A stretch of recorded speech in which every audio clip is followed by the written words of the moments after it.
الحمدللہ وکفا وسلام علی عبادہ الذین اصطفیٰ اما بعد فاعوذ باللہ من الشیطان الرجیم بسم اللہ الرحمن الرحیم کنتم خیر امۃ اخرجت للناس تأمرون بالمعروف وتنہون عن المنکر صدق اللہ العلی العظیم۔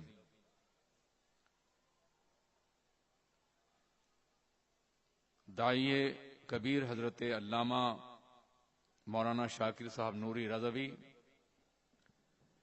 مفتی اعظم یو ای حضرت مولانا عباس صاحب قادری مدد ذلہ العالی، جمعیت علماء پاکستان کے secretary general, world Islamic mission کے انفارمیشن سیکرٹری حضرت علامہ قاری محمد زوار بہادر صاحب قبلہ، حاضرین مجلس، السلام علیکم ورحمۃ اللہ وبرکاتہ۔ ابھی تک آپ نے سیرت رسول کے حوالے سے مختلف تقاریر سماعت فرمائیں۔ میری گفتگو اخیر میں اس لیے رکھی گئی ہے کہ میں یہ عرض کر سکوں کہ پس شبائد کرد، اب ہمیں کیا کرنا ہے۔ بلا شبہ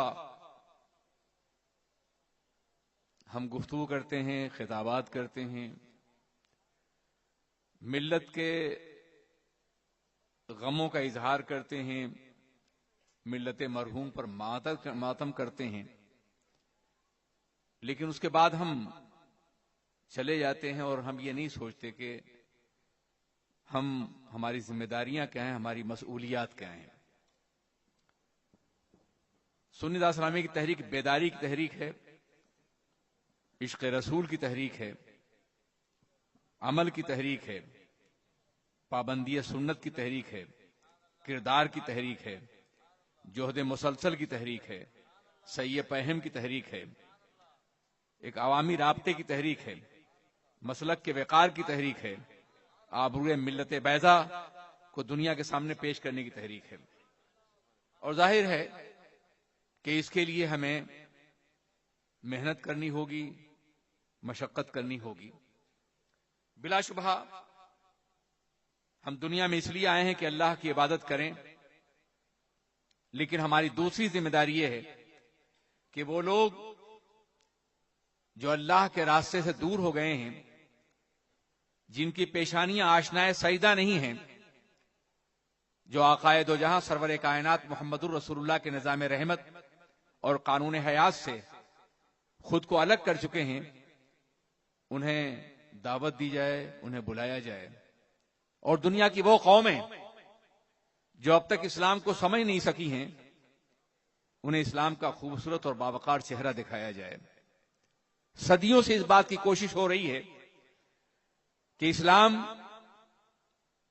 کو اس طرح پیش کیا جائے کہ جس کی بنیاد پہ لوگ اس عظیم مذہب سے، حسین ترین مذہب سے، باوقار مذہب سے، امن کے پیغامبر مذہب سے دور ہوتے چلے جائیں۔ یہ چیلنجز ہیں ہمارے سامنے، یہ دشواریاں ہمارے سامنے، یہ مسائل ہیں ہمارے سامنے۔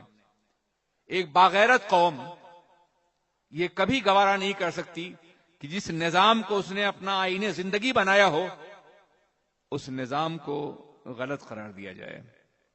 حضور سید عالم سرور کائنات محمد الرسول اللہ ضامن ہے امن عالم کے، ان کی شریعت ضامن ہے امن عالم کی، اور آج بھی دنیا میں اگر امن قائم ہو سکتا ہے تو رسول پاک کے مقدس نظام اور آئین کی بنیاد پر ہو سکتا ہے۔ آج سب سے بڑا سوال یہ کیا جا رہا ہے کہ مسلمانوں کی پسماندگی کی وجہ اسلام ہے۔ میں عرض کرنا چاہتا ہوں، ہاں اسلام ہی ہے، مگر اسلام پہ عمل کرنا نہیں، اسلام سے دور ہونا ہے۔ مسلمان جب تک اسلام پر عمل کرتا رہا، دنیا کے 3 بر اعظموں پر حکومت کرتا رہا، کم و بیش 15ویں صدی تک، اسپین کے زوال سے پہلے تک۔ آپ یہ دیکھیں اور محسوس کریں کہ یورپ اور ایشیا اور افریقہ، یہ 3 بر اعظم جو روشنی میں تھے، اس پہ مسلمان بلا شکست غیر حکومت کر رہا تھا. دوسری قومیں یا تو جھکی ہوئی تھی یا باج گزار تھی. سمندروں پہ ہمارا قبضہ تھا. پہاڑوں کی بلندیوں کو ہم نے پستیوں میں تبدیل کر دیا تھا. ہم نے ہمالیہ سے لے کے جبرالٹر تک کوہ پیمائی کی تھی. ہم نے اپنے عظمتوں کو پرچم لہرائے تھے. لیکن اس کے بعد ہم دین سے دور ہوتے چلے گئے. ہم نے دنیا کی دوسری تہذیبوں کو، دوسری مدنیتوں کو اور دوسرے نظام باطل کو اختیار کیا، اور پھر دنیا نے ہمیں اپنے قدموں کے نیچے ڈال دیا. اور آج دنیا ہمیں پسماندہ اقوام میں شمار کر رہی ہے. نظام مصطفیٰ کی بنیاد پہ ہم کامیاب ہوئے تھے، اور نظام مصطفیٰ ہی ہمیں دوبارہ عزت عطا فرما سکے گا. بہت سے سوالات ذہنوں میں پیدا کیے جا رہے ہیں، اور خود لوگوں کے ذہن میں یہ بات ہے کہ ہم تو پسماندہ ہیں، ہمارے پاس طاقت نہیں ہے، ہمارے پاس قوت نہیں ہے، ہمارے پاس ذرائع نہیں ہیں، ہمارے پاس سرمایہ نہیں ہے، ہمارے پاس وسائل نہیں ہیں، ہمارے پاس اقتدار نہیں ہے. ہم کامیاب کیسے ہو سکتے ہیں؟ ہم غالب کیسے ہو سکتے ہیں؟ یاد رکھیے، کسی قوم کو موت کا راستہ دکھانے کے لیے اسے مایوس کر دینا ضروری ہے. مایوسی ہمیشہ قوموں کو مٹا دیتی ہے اور فنا کر دیتی ہے. اقوام عالم کی تاریخ کا مطالعہ کیجئے. جو قومیں مٹ گئیں دنیا سے، پہلے وہ مایوس ہوئی ہیں اور پھر مٹ گئی ہیں. اسلام مایوسی کا مذہب نہیں، امید کا مذہب ہے، ارتقاء کا مذہب ہے، غلبے کے تصور کا مذہب ہے. اسلام سعی مسلسل کا مذہب ہے. اسلام جوہد پیہم کا مذہب ہے. اسلام مایوسی کا مذہب نہیں ہے. مختلف طریقوں سے مایوسیاں ہمارے معاشرے میں پیدا کرنے کی کوشش کی جا رہی ہیں. ان میں ایک بھی کہ ہم کیا کر سکتے ہیں؟ حالات ہمارے خلاف ہیں، ماحول ہمارے خلاف ہے. میں عرض کرنا چاہتا ہوں، ماحول کب اسلام کے حق میں رہا ہے؟ آپ عالم اسلام کی تاریخ کا مطالعہ کریں. اللہ تبارک و تعالیٰ نے انبیاء کرام کو ہمیشہ اس وقت بھیجا ہے جب ماحول مخالف تھا. آپ سن رہے ہیں توحید نیٹ ورک کی اسلامک آواز. Tawheed network international Islamic YouTube channel. کوئی بھی ساتھ دینے کے لیے تیار نہیں تھا. فرعونوں کے مقابلے میں، نمرودوں کے مقابلے میں، سرکش قوتوں کے مقابلے میں انبیاء کرام کو تنہا بھیجا گیا، غیر مسلح بھیجا گیا، بغیر سرمایہ کے بھیجا گیا، بغیر دولت کے بھیجا گیا، بغیر فوج کے بھیجا گیا، بغیر اقتدار کے بھیجا گیا، بغیر معاشی برتری کے بھیجا گیا. بظاہر حالات ناسازگار تھے، زمانہ مخالف تھا، باطل قوتیں انبیاء کرام کے مشن کو کچل دینا چاہتی تھیں، مگر ایسا نہیں کر سکی. وہ آپ اندازہ فرمائیں، جناب موسیٰ علیہ السلام کو بھیجا گیا فرعون کو دعوت دینے کے لیے. وہ فرعون جو بچوں کی لاشوں پہ اپنی اقدار کی عمارت تعمیر کرتا تھا، وہ فرعونہ جنہوں نے مصر کے اہرام کی تعمیر میں نہ معلوم کتنے غلاموں کی لاشیں شامل کی ہیں، ان کا خون شامل کیا ہے. وہ جو انسانوں سے نفرت کرتے تھے، اپنے اقتدار کی بساط انسانی لاشوں میں بچھاتے تھے، ان فرعونوں کے مقابلے میں جناب موسیٰ کو تنہا بھیجا گیا. کیا حالات کی خطرناکی نہیں تھی؟ کیا زمانہ مخالف نہیں تھا؟ کیا ماحول بغاوت کے راستے پہ نہیں تھا؟ کیا ایک انسانی ذہن کے اعتبار سے یہ سوچا جائے کوئی بھی ایسا معین و مددگار تھا جو جناب موسیٰ کا ساتھ دے سکتا؟ لیکن وہ اللہ کا حکم لے کے گئے تھے. اللہ کا پیغمبر اسباب پہ نہیں، خالق اسباب پہ بھروسہ کرتا ہے. وسائل پہ نہیں، خالق وسائل بھروسہ کرتا ہے. اور ہر نبی کی ماننے والی قوم اسباب پہ نہیں، خالق اسباب پر، وسائل پہ نہیں، خالق اسباب پہ بھروسہ کرتی ہے. اللہ قادر مطلق، وہ چاہتا جناب موسیٰ کو پہلے بادشاہت دیتا، پہلے اقتدار دیتا، پہلے فوج دیتا، پہلے سرمایہ دیتا، پہلے دولت دیتا، جناب ابراہیم کے سر پہ تاج شہی سجاتا، اور اس کے بعد انہیں نمرود کے مقابلے میں اور جناب موسیٰ کو فرعون کے مقابلے میں بھیجتا. وہ قادر مطلق ہے، ساری کائنات اس کے قبضے قدرت میں ہے، وہ جسے جو چاہے عطا فرمائے. مگر یہ کیا ہے کہ اس نے اپنے وائس رائے کو اپنے نبی کو، اپنے پیغمبر کو، اپنے کلیم کو، اپنے خلیل کو باطل قوتوں کے مقابلے میں تنہا بھیج دیا، بغیر سرمایہ کے بھیج دیا، بغیر دولت کے بھیج دیا، بغیر اقتدار کے بھیج دیا، بغیر مادی قوت کے بھیج دیا۔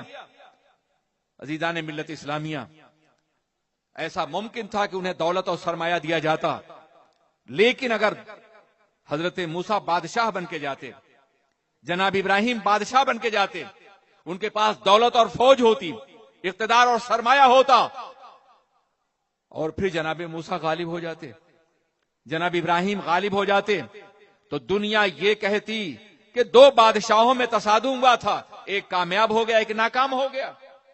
اس لیے پیغمبر تنہا جاتے ہیں تاکہ جب حق غالب ہو جائے تو دنیا یہ کہے یہ طاقت کا غلبہ نہیں ہے، یہ سچائی غلبہ ہے، یہ حق کا غلبہ ہے، یہ اسلام کی قوت کا غلبہ ہے۔ اگر حق آپ کے ساتھ ہے تو اگر آپ براہیمی ہیں، حق آپ کے ساتھ ہے تو آج بھی ماحول کی تمام قوتیں آپ کے سامنے سرخمیدہ ہو سکتی ہیں۔ آگ ہے، اولاد ابراہیم ہے، نمرود ہے، آگ ہے، اولاد ابراہیم ہے، نمرود ہے، کیا کسی کو پھر کسی کا انتہا مقصود ہے؟ آج بھی ہو جو براہیم سا ایماں پیدا، آگ کر سکتی ہے اندازے گلستاں پیدا۔ ہمیں براہیمی بننا پڑے گا، ہمیں آتش کدوں میں کودنے کا حوصلہ پیدا کرنا ہوگا، ہمیں سچائیوں کے لیے استقامت کا راستہ اختیار کرنا پڑے گا، ہمیں کلمہ حق کہنے کے لیے جرأت پیدا کرنی پڑے گی، عزم اور حوصلہ پیدا کرنا پڑے گا۔ باطل قوتیں آج بھی جھک جائیں گی بشرطے کہ ہم مومن بن جائیں، بشرطے کہ ہم کلمہ حق کا پرچم لے کے اٹھیں، بشرطے کہ ہم سچائی کا عالم لے کے ابھریں۔ دنیا ہماری بات آج بھی سننے کے لیے تیار ہے، گوش بر آواز ہے۔ زمانہ بڑے غور سے سن رہا تھا، تم ہی سو گئے داستاں کہتے کہتے۔ ہم سو گئے ہیں جس کی بنیاد پہ زمانے نے اپنے کان بند کر لیے ہیں۔ مدتوں انتظار کیا ہے زمانے نے ہمارا، 15ویں صدی سے لے کے اور آج تک زمانہ انتظار کر رہا ہے۔ یہ قوم کب بیدار ہوگی، یہ قوم کب جاگے گی؟ یہ مصطفیٰ کے غلام، سچائی کے لے آنے والے، قرآن جیسا نظام زندگی اور آئین حیات کو پیش کرنے والے کب بیدار ہوں گے؟ اب دنیا آپ سے مایوس ہو رہی ہے، مگر آپ مایوس مت ہونا، آپ کو کام کرنا ہے، آگے بڑھنا ہے، ظلم کے راستے پر نہیں، ٹیررزم کے راستے پر نہیں، قتل و غارت گری کے راستے پہ نہیں، پیغام کے راستے پر، محبتوں کے راستے پر، امن کے راستے پر، شائستگی کے راستے پر، تہذیب کے راستے پر، تمدن کے راستے پر، اسلام کے نظام رحمت کو اخلاقی قدروں کے ساتھ پیش کرنے کے راستے پر۔ لوگ کہتے ہیں، یہ بھی الزام ہے، اسلام تلوار کے زور سے پھیلا ہے۔ میں کہتا ہوں ہاں، صحیح کہتے ہیں وہ، اسلام تلوار کے زور سے پھیلا ہے، مگر لوہے کے تلوار سے نہیں، اخلاق مصطفیٰ کی تلوار سے پھیلا ہے۔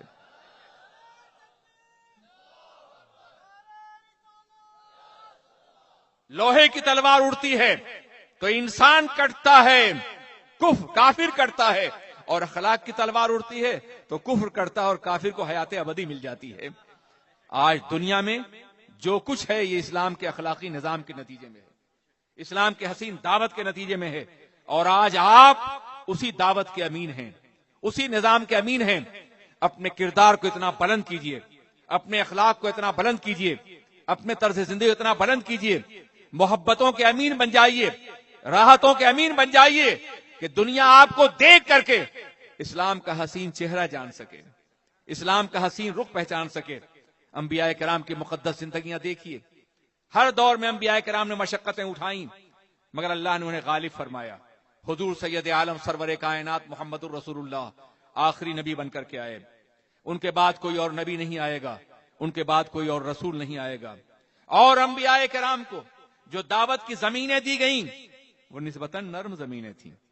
جناب نوح سے لے کر کے جناب یعقوب علیہ السلام تک جو زمین دی گئی تھی وہ دجلہ و فرات کی زمین تھی، وہ عراق کی زمین تھی، نخلستانوں کی زمین تھی، زراعتوں کی زمین تھی، بہاروں کی زمین تھی، دو دو دریا بہ رہے تھے۔ وہ زمین حضرت نوح سے لے کے جناب یعقوب تک پیغمبروں کو دی گئی۔ جناب یعقوب نے جب مصر کی طرف ہجرت کی تو اس کے بعد سے جو پیغمبر آئے وہ فلسطین کی زمین پر آئے، وہ مصر کی زمین پر آئے، وہ بھی زمین نرم زمین ہے، وہ بھی سویس کی زمین ہے، وہ بھی نائل کی زمین ہے، وہ بھی دریاؤں کی زمین ہے، نکھتوں کی زمین ہے، بہاروں کی زمین ہے، پھلوں کی زمین ہے، فلسطین کی پھولوں کی زمین ہے، زمینیں نرم تھی. یہاں جناب عیسیٰ تک تشریف لاتے رہے. قرآن عظیم نے انبیاء کرام کی گزرگاہوں کا تذکرہ کیا ہے. والتین والزیتون والطور سینین وہذا البلد الامین. تین کی قسم، زیتون کی قسم، طور سینا کی قسم، اس مقدس شہر کی قسم، بلد امین قسم. یہ طور، انجیر اور زیتون کی قسم کیوں کھائی جا رہی ہے؟ فگ اور اولیو کی قسم کیوں کھائی جا رہی ہے؟ کیا اہمیت ہے؟ اس کے طبی فوائد بھی ذکر کیے گئے ہیں، دوسرے فوائد بھی ذکر کیے گئے ہیں. مگر میں عرض کرنا چاہتا ہوں، تین اور زیتون وہاں پیدا ہوتا ہے جہاں جناب عیسیٰ جلوہ گر ہوئے تھے. نبی کی گزرگاہ کا تذکرہ ہے، نبی کی ولادت کا تذکرہ ہے، نبی کے قدموں سے زمین لپٹی ہوئی ہے، اس کی قسم یاد فرمائی جا رہی ہے. اور طور سینا وہ ہے جہاں جناب موسیٰ تشریف لائے تھے. بلد امین وہ ہے جہاں سرور کائنات تشریف لائے تھے. تین کی قسم، زیتون کی قسم، طور سینا کی قسم، بلد امین کی قسم قرآن یاد فرما رہا ہے. پڑھتے تو روزانہ ہوں گے آپ. کبھی آپ نے ان آیتوں کے قلب میں بیٹھ کر کے غور کرنے کی کوشش کی اللہ کیوں ان مقدس زمینوں کی قسم یاد فرما رہا ہے؟ پیغمبروں کی زمین ہے، داعیان دین کی زمین ہے، اسلام کا پرچم بلند کرنے والوں کی زمین ہے، سچائی کو لے کے آگے بڑھنے والوں کی زمین ہے. بڑی محترم زمینیں تھیں. اور بلد امین سبحان اللہ وہ ایک مقام پر نہیں ہے، کتنے ہی مقام پر قسم یاد کی گئی ہے. لا اقسم بہذا البلد وانت حل بہذا البلد. میں اس شہر کی قسم یاد فرماتا ہوں اے پیغمبر جہاں آپ چلتے پھرتے نظر آتے ہیں، جہاں آپ جلوہ گر ہیں، وہاں مکہ بھی ہے اس کی قسم، وہاں کعبہ ہے اس کی قسم یاد نہیں فرمائی، صفا اور مروہ اس کی قسم یاد نہیں فرمائی، مقام ابراہیم ہے اس کی قسم یاد نہیں فرمائی، گزرگاہ مصطفیٰ کی قسم یاد کی گئی. یہ شہر اس لیے محترم ہے کہ حضور آپ چلتے ہیں یہاں، میرے پیغمبر آپ چلتے ہیں، میرے محبوب آپ چلتے ہیں، آپ خرام ناز فرماتے ہیں آپ، اس لیے میں اس کی قسم یاد کرتا ہوں. میرے عزیز ساتھیوں، مگر بلد امین زمین سب سے مشکل زمین تھی. نہ وہ دجلہ اور فرات کی زمین تھی، اور نہ ہی وہ نائل کی زمین تھی، اور نہ ہی وہ فلسطین میں لالو گل کی سرزمین تھی. وہ زمین پتھروں کی زمین تھی. زمین بھی پتھر کی تھی، دیواریں بھی پتھر کی تھی، پہاڑ بھی پتھر کے تھے، ماحول بھی پتھر کا تھا، دل بھی پتھر کے تھے، ہاتھ بھی پتھر تھے، معبود بھی پتھر تھے، بندے بھی پتھر تھے. ہر طرف پتھر ہی پتھر نظر آ رہے تھے. اور اللہ نے حکم دیا تھا میرے محبوب ان پتھروں کو لالا کا جگر دینا ہے، ان پتھروں کو درد دل دینا ہے، ان پتھروں کو آہ سوگاہی دینا ہے، ان پتھروں کو نالے شبی دینا ہے، ان پتھروں کو معرفت خداوندی دینا ہے، ان پتھروں کو عرفان کا مقام دینا ہے، ان پتھروں کو اٹھانا ہے اور آسمان کے ستاروں سے بلند کر دینا ہے، ان پتھروں کو سوزے درو دینا ہے. اور آپ نے دیکھا کہ 23 سال کی مدت میں پیغمبر آدم نے ان پتھروں کو اٹھایا اور آسمان کے ستاروں سے بلند کر دیا. وہ دور جہل و غباوت کے دل نما پتھر، وہ دور جہل و غباوت کے دل نما پتھر نبی سے ملتے رہے، آئینوں میں ڈھلتے رہے. پتھروں کو آئینہ بندی کا مزاج دیا میرے آقا نے. کتنا عظیم انقلاب برپا کیا تھا. مگر پتھروں کو معرفت خداوندی دینے کے لیے، پتھروں کو درد دل دینے کے لیے، پتھروں کو سوزے درو دینے کے لیے، پتھروں کو آہ صبحگاہی دینے کے لیے، پتھروں کو عرفان خداوندی دینے کے لیے خود کتنے پتھر کھائے ہیں کبھی آپ نے اندازہ کیا؟ ہر روز میرے آقا ہدایت کا پھول لے کے جاتے تھے اور جس میں پتھروں کی بہار کھڑا کر کے آتے تھے. وہ عجیب عالم تھا ان کا. وہ جن کے واسطے کچھ پھول لے کے آئے تھے، وہ جن کے واسطے کچھ پھول لے کے آئے تھے، انہی کے ہاتھوں کے پتھر میری تلاش میں ہیں. یہ کیفیت تھی جو ہر روز تھی میرے آقا کی، ہر لمحہ تھی. طائف کا بازار ہو، مکے کی گلیاں ہوں، کعبہ کی دیواریں ہوں، اور احد کا ماحول ہو، کوئی بھی منزل ہو، ہر جگہ پتھر ہی نظر آئے تھے. پتھروں پہ بار کی بارش کی گئی تھی.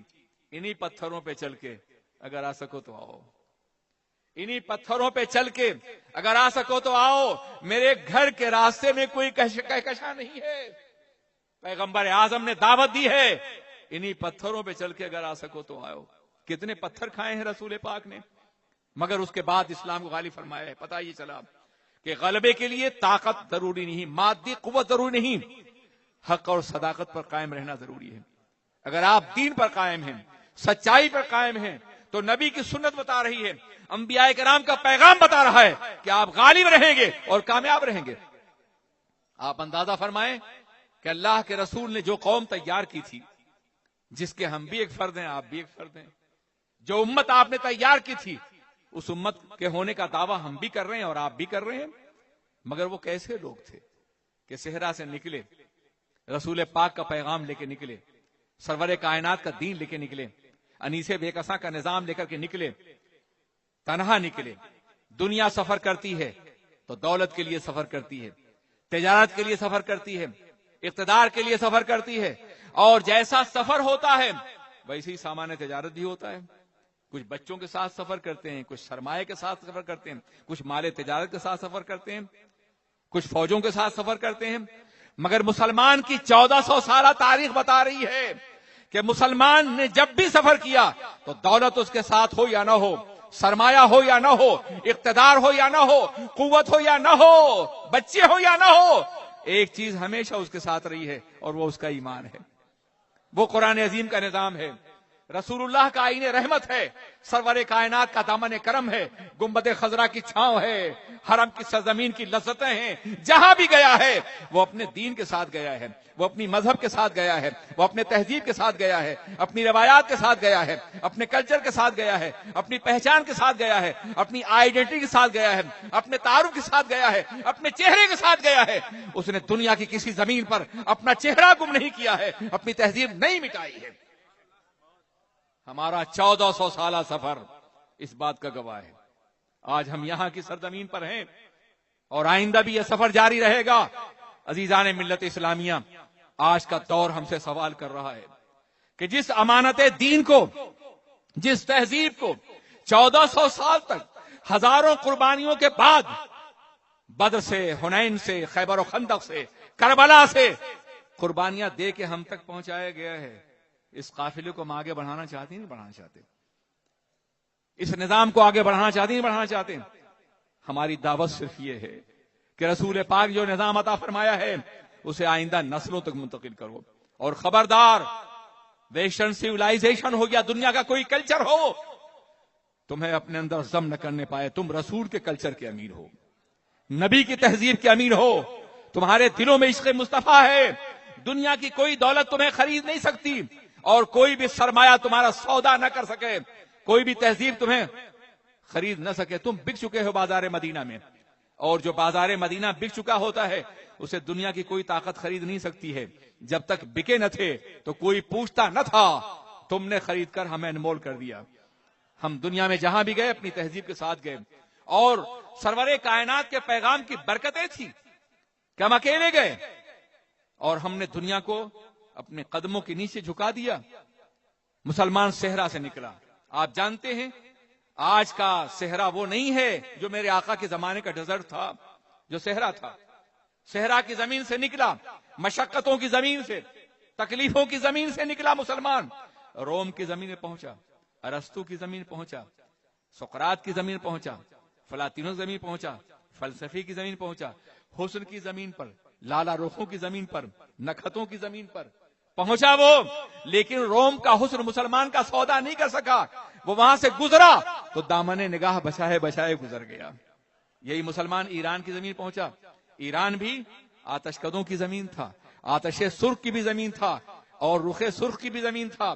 نہ معلوم کتنی بہاریں تھیں، گلابوں کی زمین، نکھتوں کی زمین، یاسمین کی زمین، نسترن کی زمین، سوسن کی زمین، جتنے بھی پھول ہم کو ملے ہیں سب وہاں سے منتقل ہوئے ہیں، ورنہ ہمارے یہاں صرف تلسی جی پھولا کرتی تھی اور کچھ بھی نہیں تھا۔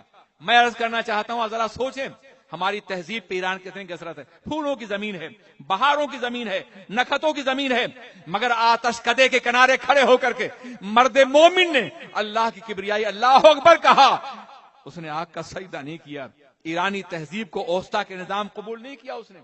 یہی مسلمان ہندوستان پہنچا اور وہاں جانے کے بعد دریائے گنگا کے سامنے کھڑے ہو کے سجدہ نہیں کر رہا ہے، بلکہ اس کے پانی سے وضو کر کے اپنے رب کا سجدہ کر رہا ہے۔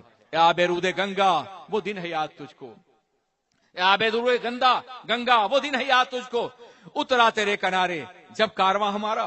یہ مسلمان چائنا پہنچا، سنکیانگ کی زمین پر، وہاں بھی دریا بہ رہے تھے، وہاں بھی اوستا کا نظام تھا، ان کا بھی اپنا فلسفہ تھا، لیکن ایک قیدی قید خانے سے نکلا تو 3000 افراد کو کلمہ پڑھاتا ہوا نکلا تھا۔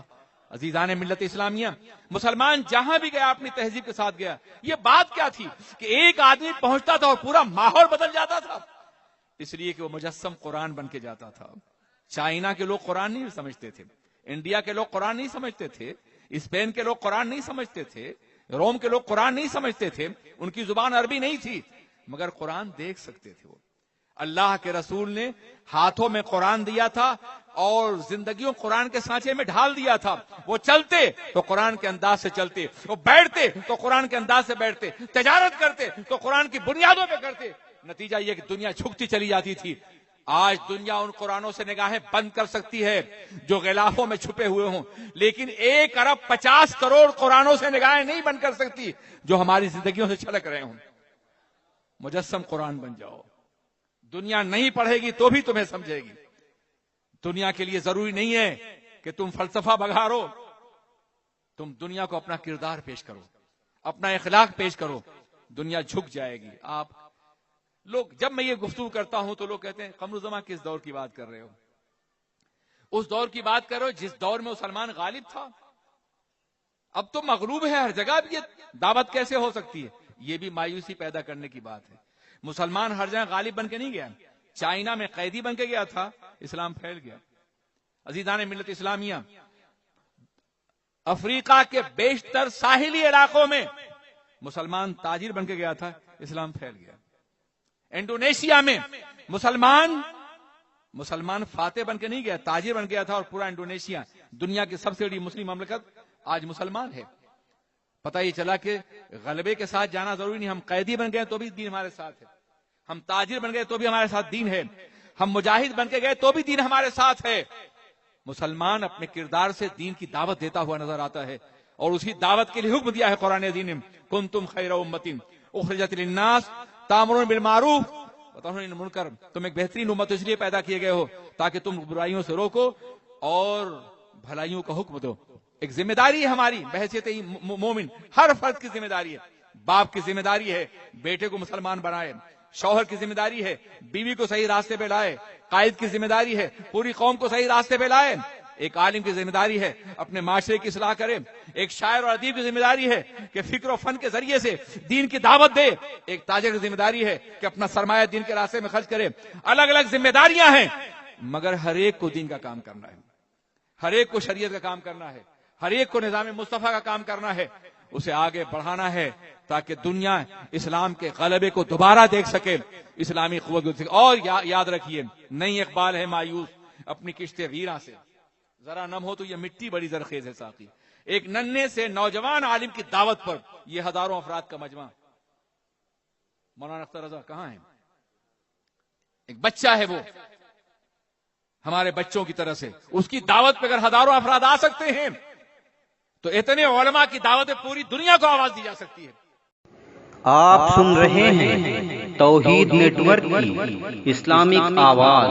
توحید network international Islamic YouTube channel. ہمیں منظم ہونا ہوگا، ہمیں متحد ہونا ہوگا، ہمیں ایک آواز ہونا ہوگا، ہمیں ناقابل شکست طاقت بننا پڑے گا، منتشر ہوئے فنا ہو جائیں گے۔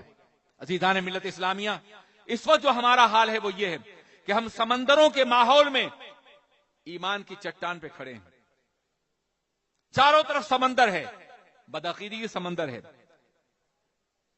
مغربیت کا ہے، برائی کا ہے، ظلم کا سمندر ہے، تمام سمندر مواج ہے، ہم ایمان کی چٹان پہ ہیں، ایک دوسرے کو سہارا دیں گے سب بچ جائیں گے، اور ایک دوسرے کو پش کریں گے سب ڈوب جائیں گے۔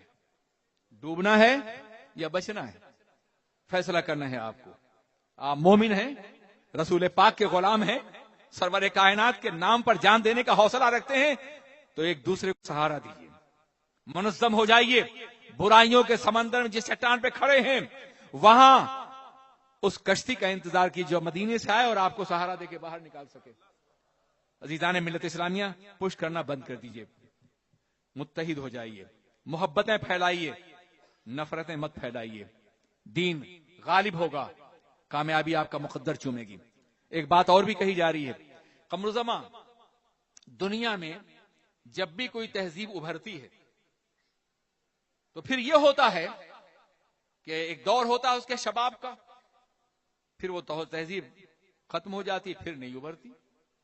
دنیا میں سینکڑوں تہذیبیں مر گئی، سینکڑوں حضارتیں مر گئی ہیں، سینکڑوں مدنیتیں دم توڑ گئی ہیں، سینکڑوں فلسفے مٹ گئے ہیں۔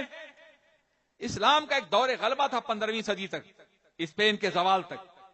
اب اسلام زوال پذیر ہے، شکست کھا چکا ہے، اس لیے اب اس کے ابھرنے کی بات مت کرو۔ یہ بھی ایک دھوکہ ہے جو دیا جا رہا ہے، خاص طور پہ ہمارے کالجوں میں، یونیورسٹیوں میں جو لوگ باضابطہ طور پہ سیاسیات پڑھاتے ہیں یا جو ایسے سبجیکٹ پڑھاتے ہیں جن کا تعلق انقلابات زمانہ سے ہوتا ہے، وہ یہ کہتے ہیں اسلام کا دور گزر چکا ہے۔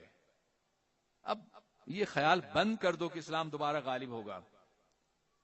وہ یہ کہتے ہیں دیکھو نا، یونان میں روم کے سرزمین پہ ارسطو اور سقراط کا نظام تھا، فلسفے کا دور تھا، غلبہ تھا، ایک یونانی اپنے کو دنیا سے سب سے بہتر سمجھتا تھا، وہاں سے اٹھنے والی قوتوں نے دنیا کو فتح کیا تھا، لیکن اب وہ مٹ گئے تو دوبارہ نہیں ابھر سکے، یعنی روم کا فلسفہ مٹ گیا۔ اوسطا کا نظام ایران کا ایک غالب نظام تھا، لیکن جب وہ ختم ہو گیا تو دوبارہ نہیں ابھر سکا۔ اسی طریقے سے کنفیوشس کا نظام چین کا نظام تھا، مٹ گیا تو دوبارہ نہیں ابھرا۔ تو اسلام بھی یہ ایک بہت بڑا دھوکہ ہے جو دیا جا رہا ہے۔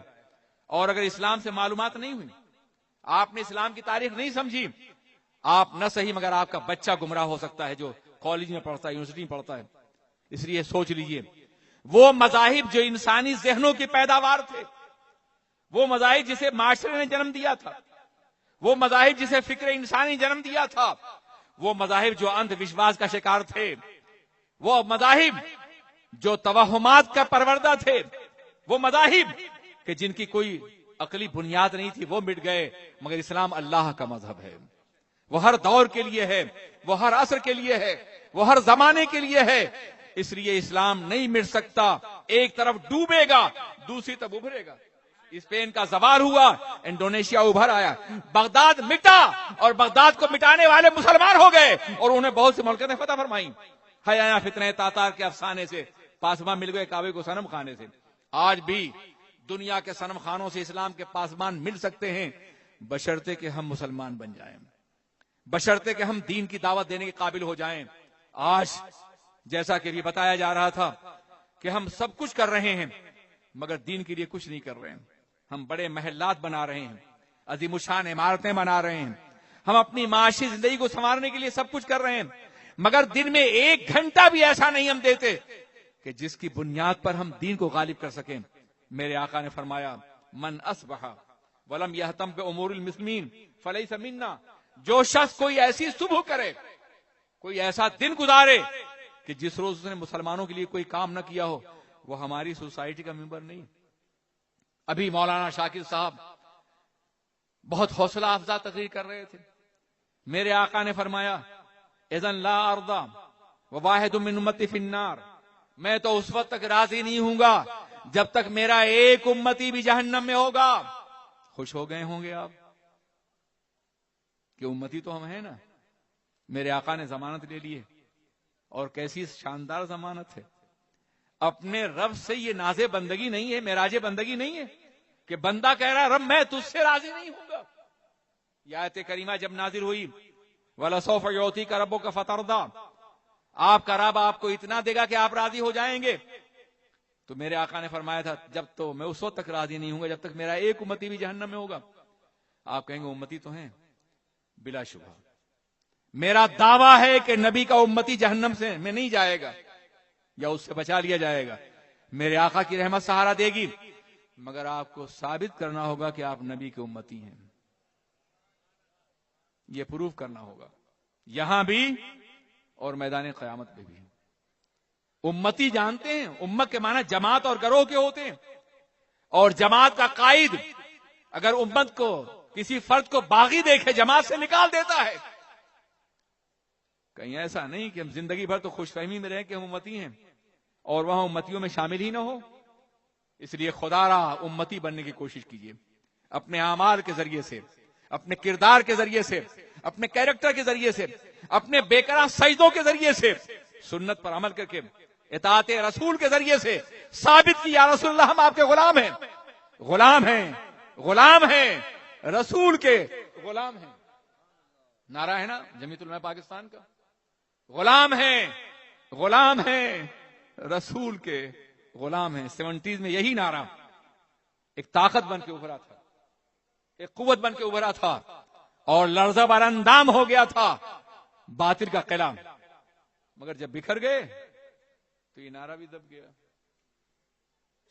میرے عزیز ساتھیوں، غلام ہیں، غلام ہیں، رسول کے غلام ہیں۔ امتی بننا ہے یہ دعویٰ بھی کیجئے اور ثابت بھی کیجئے کہ آپ امتی ہیں۔ آپ ڈیزرو کرتے ہیں کہ اپنے کو امتی کہیں، اس کے لیے آپ کو عمل کے راستے پہ چلنا ہوگا، کردار کے راستے پہ چلنا ہوگا۔ سنی دعوت اسلامی کی تحریک امتی بنانے کی تحریک ہے۔ السلام علیکم۔